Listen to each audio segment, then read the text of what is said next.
jail booth became a confessional, full of admitted sins, forgiveness, and answered prayers. In the midst of his ramblings about how and why he could do better, I heard myself mumble, "Brother, we need you." All right, y'all. Welcome to the Black Man Lab Afterflow, powered by the New Georgia Project. We're on the tour. The tour. Black men got something to say. We are in Statesboro. And what county is this? Bullock County. Bullock County. That's right. Yeah. Bullock County. I'm going to say it right. They said I mispronounced it during the whole trial, but that's all right. We're excited. We got these brothers here. Also joined by my brother from another mother, just had a birthday. He turned 72 years old. 72. 72. Look at that nigga, 72. Black don't crack, boy. He's lucky we're getting recorded. That's real. I had to do that while we on the air. So look, we got these brothers. You brothers. You good brothers. Can y'all introduce yourselves and just say who you are, where you went to school, and what you're doing now, and if you have any affiliations? Wink, wink. Yes, sir. I'm Lakia Henry. I'm from Vidalia, Georgia. I was born here in Statesboro, Georgia. I currently went to school at Dodge City Community College in Kansas. I got my associates there. And then I got a 4-year degree at University of Mississippi in criminal justice. So I didn't have no affiliations. I wish Ole Miss. Yeah, Ole Miss. I wish I would have got into it, but I'm just glad I'm blessed to be here. And what you doing now, man? I'm up here in Statesboro, Georgia. I'm coaching, and I'm also teaching. I'm a paraprofessional. I help with SPED kids, teaching math and science. All right. What you coach? I coach football. Football, I'm be helping out with track. I coach the defensive ends. Oh, you on the D?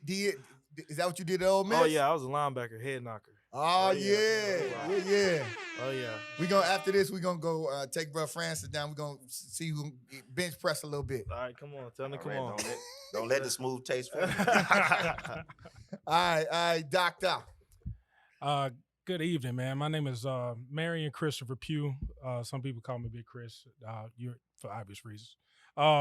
When he pulls out Marion, it's serious. I know, man. Marion? All this time I've been seeing Chris. Yeah. And so now, Marion, I really know you, bro. For sure. All right, now. Just paying. My middle name is Melvin Malcolm. For sure. Really. Yeah, I just wanted to share that. Most definitely. Just paying homage to my bloodline, to my father, man. Yes. Like without him, I wouldn't be here. So I need to make sure that you pay homage and honor your fathers and your mothers, and and your days will be long, but hopefully they'll be prosperous as well. So as long as I understand the protocol, you know how that rolls. No doubt. Sure. But I'm a educational consultant.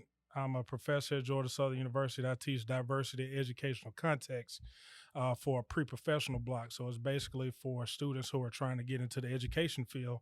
They got to go through a diversity course where we talk about religion, race, sex, economics, power, religion, sex, and war. Like they gotta come through you. Not through but me. At least yeah. touch that class. Some people do. Some people do. And honestly, sometimes I'm the first professional professor that looks like me with my characteristics, right? Mm-hmm. So it's some things about body language. So when we walk into the room, there's a curriculum we don't know about. And so it's a lot of people, the reason why we don't understand how people perceive us is because they've been miseducated just like us. If you don't own your own image, you don't own other people's imagination of you either. So when I walk into the room, you'd be surprised how many years of indoctrination and dogmatic teaching that I have to, unveil in the first 3 weeks before they even believe what we're talking about. Before you can even really get to them, yeah, they've got to get past their own stuff. They don't even, most of the time, right now we have the tech status. Some of them don't even understand their own status. Brother. So that's how it is. So you attack have to, status. Y'all heard that. Yeah. This is Black Man Lab Afterflow. So, this is why we do this. So for sure. attack status. We attacking status up in this joint. For sure. Just born and raised in Atlanta, Georgia, man. Grew up in Ellenwood, Georgia. Graduated from Cedar Grove High School. Cedar Grove. Yeah, man. The east side, man. Yes, sir. Got down to Statesboro in 1999, age of 17, on crutches. My mom said, you got to get up out of Ellenwood. So I'm gonna take you down to Statesboro and you're going to figure it out. Best thing that ever happened to me. I was going to go to Southern University in Baton Rouge to play football, but God had other plans. Yes, sir. And sometimes his plans are the best. The best. You'd be surprised, man. So Yeah. I just been down here. Statesboro was the perfect city for me. It may not be the perfect city for other people, but it was definitely the spiritual war room I needed.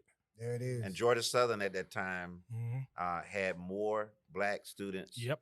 Than than any the other. entire Atlanta University Center combined. Yep. Wow. Here in a deep southern university town Mm-hmm. where you were almost forbidden to come into the city Oh, exactly. to talk to the locals Oh, yeah. and to stay on that campus Oh, almost yeah. like a plantation, if you will. Exactly. Stay on the campus. That's Don't right. come off. Yeah. The most dangerous thing that was happening at that time was players ball. Exactly. And which was sort of like Freaknik. Freaknik, Yeah. except bigger and wilder. Yes, and more secluded. It wasn't more that many secluded. cameras. The It wasn't that much- players ball. Yeah. Players ball. No news coverage until like the later years before they broke it down. you Right. know?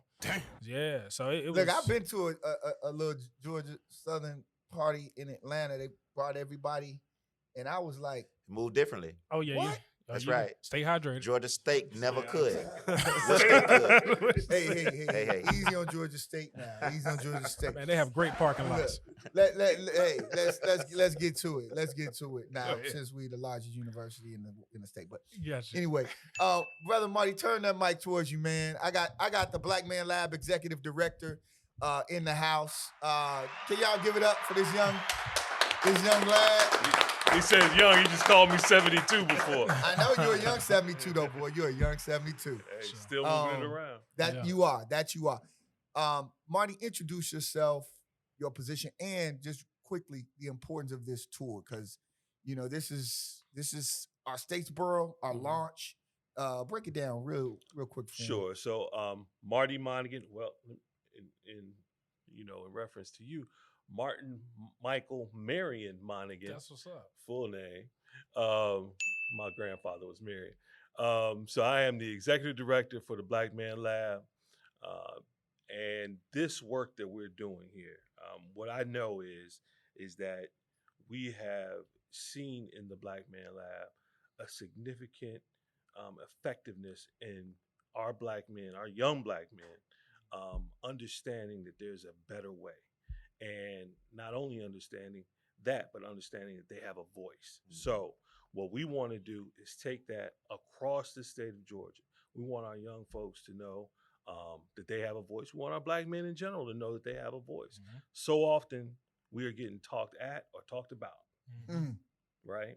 And what we want to do here is give everybody, all of our black men, the opportunity to say what's important to them, right? Not only that, we want to move them to understand the power that they have as it relates to electoral politics. That's right. We know that if we galvanize ourselves, that we have the ability to change any election. Yep. Any election. So that's just the tip of the spear of what we're trying to do. I think that that's going to continue to happen because the energy of the Black Man Lab is unlike anything that you'll see anywhere in the nation. And it's no secret to why we started in Statesboro. Yeah. We've seen injustices that involve black men right here in this area, with Ahmaud Arbery and his death just down the road in Brunswick, with Julian Lewis, who was shot to death by a state trooper who was ultimately arrested and charged with murder within 7 days, but the grand jury decided to no bill, and the prosecutor in this area is right now vacillating between whether she will or will not pursue the murder charges that she laid upon this trooper. And at the same time, this is the place where Mark Wilson was put on trial for his life for defending himself against a truckload of racists, only to have a jury of 11 whites and 1 African-American acquit him of everything they threw at him. And then through a legal technicality, throw in a lesser included at the end. He's sitting in prison for 10 years. We're not stopping. That's right. But this conversation begins here because so many things about black men have taken place right in this proximity. The other thing, I just want to just say this to the brothers of Statesboro, whether you in this room, if you made it here or not, we've been here. This is be our 3rd Black Man Lab here in Statesboro. Right. Every time we've come, the energy, the brothers, and we believe in brothers all across the spectrum. So we have brothers who have just gotten out of prison. We got brothers with PhDs. We got brothers who are multimillionaires. We got brothers who are homeless. We just believe in black men. We believe that if we can gather black men, that we have the answer to any issue that any one of us individually have, and to the issue that we collectively have. And so we give thanks for Statesboro. We thank you, brothers, for always welcoming the Black Man Lab, and we're really looking forward to you all taking this and growing it in your own indigenous way. Let's talk about the things that, as a young man, how old are you? 24 years old, just turned 24 October 2nd. All right. Happy birthday, brother. I appreciate that. Yes, sir. 24 years old. Sir. What's important to you, as you prepare to cast your vote? What's important? Well, in all honesty, I haven't really been up to date as far as the polls. Once Donald Trump got voted for president, I really kind of turned off into all voting, all that stuff. You know what I mean? So I really just tend to stay away from politics. Really, not to say there's anything wrong with that. It's just I tend to not engage. But you got a voter registration card. Yeah, you yes, registered to vote. One thing I can say, at the University of Mississippi, they made sure that we was able to vote. They had everything set up for us. They had everything set up. So I am registered to vote. I have to get back registered in Georgia, but I was registered in Mississippi. So that's important. And I think we got to be honest about that. Yeah. I talk to my sons. I got one that's 24. Also, he'll be 25 in November, and one that's 22 will be 23. And they became disenchanted. And it's but there are a number who continue to see the necessity. Attorney Johnson, sure. Describe how critical this election cycle is for Black men, right? Because most of the time we just get, it's all just general. I think Black men, we want another Black man who is not running for office to share why you think this is such a critical election and why we have to be engaged and let our voices be heard. So first, every election is critical. And if you hang around a few cycles, you'll hear me say that the 2024 election will be the most critical election.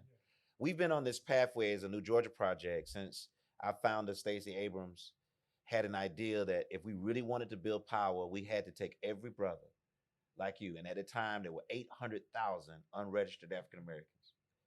And we had to find you because folks said that you were difficult to reach, that you were the least likely to vote, and we had to reach you with a message that would translate your disenchantment, the disengagement that you have responded to from that disenchantment, and turn it into a sense that something could change and you could be a part of that change. So we set out back in 2014 to register those 800,000 folks, meeting them where they were in that disenchantment and hearing the honesty of what you said, and then sitting down and having deep and wide conversations at your door, in barbershops, across the spectrum of where Black men are. That's where we want to be and where we have been. And what's happened is we've closed that gap. And now in Georgia, you'll hear reports that say nearly every person who's eligible to vote is registered to cast a ballot. That's a change from 2014 to now. Right. So how do we leverage this power that we have, potential power, in the vote to actually deliver at the ballot box? And there are some folks, who have some rap cred, who run around talking about certain candidates having a good week with Black folks. Brian Kemp, for example, because he showed up at a couple of events. But if you really want to know who's been down throughout the years in terms of moving power to our communities and standing back and letting our communities have their say, because we know what we need. We know we need good schools, high-paying jobs, technology that works, logistics we sit here between the port, one of the largest ports in the world, and the largest airport in the world, and we don't have any dedicated trucking lines so that those logistic operators, those truck drivers in here can get up and down 16 and I-75 with safety while the rest of us navigate. All of that's just so important. So here's what I want you to do, brother.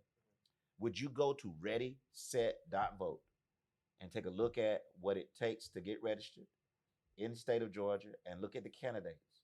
And on the next election, let your voice be heard. Yes, sir. We appreciate you. Yes, sir. Bet. We appreciate you, Yes, brother. sir. I want Doc.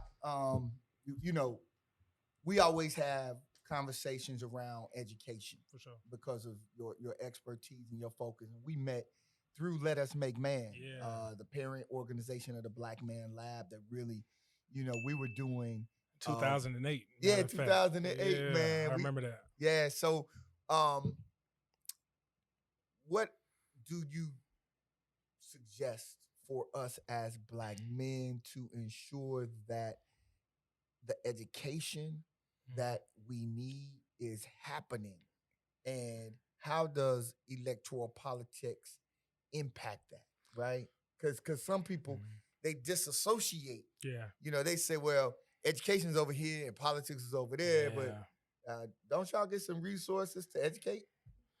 And how do they get those resources? So just give us, your strongest 90-second combo with that. Well, I'll tell you, I always ask people, if you believe that knowledge is power, then the school system is the power plant. You work, if every teacher works in the most political environment on the planet. You decide who gets to feed themselves for the rest of their life. Whoa. How you treat them when they walk into your classroom as a kindergartner will influence if they think they're worth living or not. I visit schools where kids in third grade are thinking about committing suicide. Wow. You understand what I'm saying? That's real, So bro.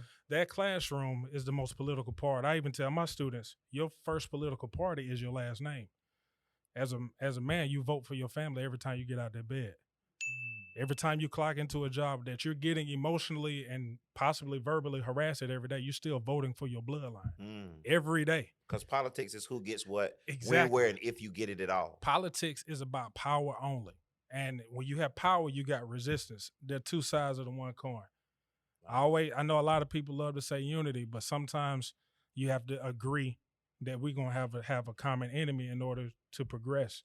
I know it sounds weird, but in my journey in my life, man, I've had to stop saying things that feel good and say things that allow somebody to feed themselves. Bruh. Hey, y'all, we in Statesboro. I want to be very clear. We're in Statesboro. Brothers in Statesboro got something to say, and they saying it. We got about a few minutes left. Gotcha. We want y'all to hit us with, I want to start with you. Yes, sir. As you played SEC football, big-time football, now you are a coach in the team. What are the habits, rituals, and disciplines, really quickly, that Yes, sir. you've engaged in? Because you don't get to the level that you're at. You said, and I love the fact that you didn't just jump to Ole Miss. You say, I got my associate's degree here. Yes, sir. Tell that full story. That's what Yeah. we were talking about when we were in the lab. Yes, sir. This is the afterflow. Tell that full story. Give us your habits, rituals, and disciplines that have led you to this point in your life. Well, one thing I can say is that my habits and my rituals are the same. Yes, sir. I can't do nothing without God, so I have to drop down and give Him praise for everything He done for me. Like I said, I've been able to, first generation, to have a degree from any college. Yes, sir. So I'm truly blessed to really be able to be in a position that I am in today. Yes, So I thank God for everything He's done for me. So that is my habit. That is my ritual. I have to do that constantly to keep myself aware that I wouldn't be here if it weren't for Him. Yes, sir. So those two things are the same, and I just shoot to make a difference. Man, when I wake up every day, I just tell myself, I know these kids depend on me, and I might not see it today, I might not see it tomorrow or even a year from now, but I know that one kid is going to look at it like, dang, man, I'm really glad Coach Henry talked to me this day because, I really wasn't thinking as well, or, just little stuff like that. I like to think that I make a difference in the community, and I'm going to keep making a difference in the community rather than if it's me playing football or me coaching football. Like, I really feel like I'm making a difference here, man, so I'm just going to keep at it. Thank you, bro. Yes, sir. Yes, sir. Yeah. Sir. You are making a difference. Yes, sir. Just by your presence. Sometimes we just come and be in the room. Sir. The fact that we're together is just powerful, man. Yes, 24 years old, y'all. Black men got something to say. Brother Francys, I know you get up at 3 a.m. You've already told us that. You pray, you meditate. Do the hard stuff first. You do the hard stuff first. I'd like for you to just share, because you are probably at times under, some very dangerous situations. How do you overcome your fear? Because we move often as Black men in spaces where we got a reason to, like, hey, they're coming. There might be issues. How do you overcome your fear? Give it to me in 30 seconds, and I want to come to Brother Marty, and then Doc is going to close us out. Well, I gave up my life anyway. Mm. And ultimately, I fully expect to die for this cause. And I don't say that at the risk of hyperbole, because I do want to see my son. I want to see his children and their children's children. But at the same time, the circumstance is untenable. And I'm going to die on my feet and not on my knees. And so let whoever come, let whatever come. I'm set on a mission. I didn't send myself. And I surrendered my life when I accepted that calling. And so for me, we all got a date with destiny. Yes, sir. And I want to be able to hear words like "well done." And so while there's still life in my body, let's give it to the cause. And that makes it so much easier when you are in spaces where Black men are affirming and as loving and can give you the strength you need for the next day's journey, like the Black Man Lab. I am blessed to have been in the lab tonight. Thank you, brother. Thank you. Brother Marty, that Black Man Lab love, man. We've gone through the loss of a friend and just going through all that we're going through. And your dad has been sick in the ICU, and I watch you muscle, take care of your mom. Where do you draw that strength from? Because we all need to know, right? We're pulling on each other. It's the lab. You got an ingredient. You got an ingredient. You got an ingredient, and we get it in there. We create an authentic Black man, right? What's your? Well, I think first and foremost, when you ask about drawing that strength, you surround surround yourself with people like yourself, right? Like-minded people, right? Other brothers that you can look to. I can look to you. I can look to Francys and say, and look to Miguel and say, those are brothers I can emulate. Mm-hmm. I can see the strength that you all have had in the different trials and tribulations. I say, yeah, okay, I got to do that too. I got to be able to move. But I think more importantly, the backdrop behind the strength that we all have to have is starting from a place of love for everything we do, right? Everything. And it takes a while to get there, but once you do, then you see this kind of a reciprocity in your life that happens all the time. Yeah. You know what I mean? Where you've moved in love, and next thing you know, you got a ton of love coming at you, and it fuels you, it keeps you going, and it makes you want to do more. Yes, sir. Right. So, Doc, give me 45 seconds, brother, of just I watched you grow and just become who you are. It's like it's like we saw, a young, enthusiastic. Now we see a bold, little gray in the beard. Tired, exhausted. But your evolution. For sure, I appreciate it. How do we evolve as Black men? I will tell you something that I've done that works for me. Yes, sir. Reach out to the people that walk across your mind. One of the things that has improved my life drastically, every person that walked in my mind or I thought of at that moment is an opportunity to create momentum. Soon as that moment pops up into my mind, when I text them, some of the most intense, educational, and spiritual conversations happen right then and there. Either I needed them or they needed me or we needed each other. So I had to start ritualistically being obedient to the spirit of the moment. Yes, sir. And then I start creating momentum, and that momentum open doors I ain't even know existed. Yes, sir. Last but not least, I had to make sure ritualistically I get up every day and stop trying to be responsible for narratives that don't even have anything to do with me. So remember, our history sometimes is someone else's narrative that simultaneously gets put in our neighborhood, and our neighborhood is up here first. Yes, sir. So what I found out is the things that I'm trying to prove wrong were never me. And so you'd be surprised, this whole oppression thing starts mental first. A lot of people who started these systems, psychologists, people who know how the mind works. And it's a huge difference between education and propaganda. Yes, sir. And, you know, propaganda is used in warfare, and mental warfare is a beast. So one thing I had to do is acknowledge that I'm in the mental warfare and the spiritual warfare. The physical is just the end result of a lot of people who may be confused. Hey, and what we're clear about is that part of the Black Man Lab is that for 90 minutes, I want us to hear this. For 90 minutes right now, once a week in Atlanta, we have the safest, most sacred space for Black men. And then on Tuesday, we have that. And we want to do that in Statesboro. We want to do that in Macon.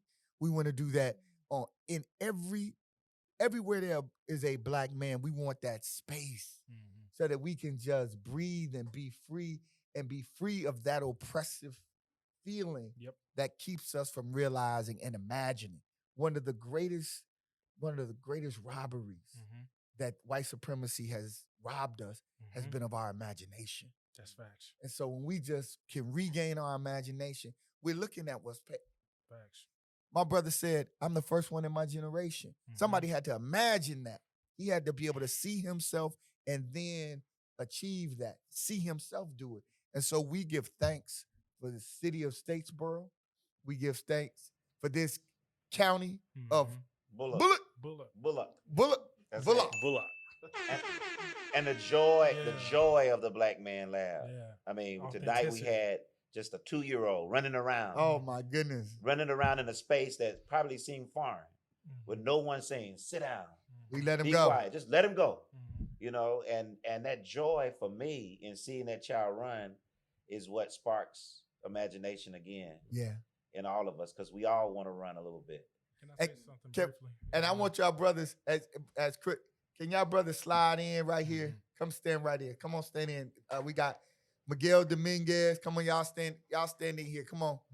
I want to close out our visit here in Statesboro with our brothers here, and we're gonna close out as the way we link up. That's how we're gonna close it out. Oh wow. We're gonna close out on this, our return. The return of the afterflow of the Black Man Lab, powered by the New Georgia Project. We're back. We linking up. Say a word for us. I know they said, man, y'all messing up all of the equipment. Boards and the equipment. That's all right. Say a word for us, and then Brother Marty's gonna close us out. What you got? Oh yeah, just for somebody who can use it. The things that you were missing in your childhood, you can create in your adulthood. In your manhood, you're a farmer. Go and plant seeds, man, and watch it grow. Just because you were missing it in your childhood, it's an opportunity to go and create it. We got the power of creation. Just clear your mind. Ashe. Brother Marty. And brothers, we are all we need. We got all we need to be everything that we want to be. I am a link in this chain. I'm a link in this chain. And it won't break here. And it won't break here. I'm a link in this chain. I'm a link in this chain. And it won't break here. And it won't break here. We are links in this chain. We are links in this chain. And we won't break here. And we won't break here. Ashe. Ashe. All right. Thank you all. Thank y'all.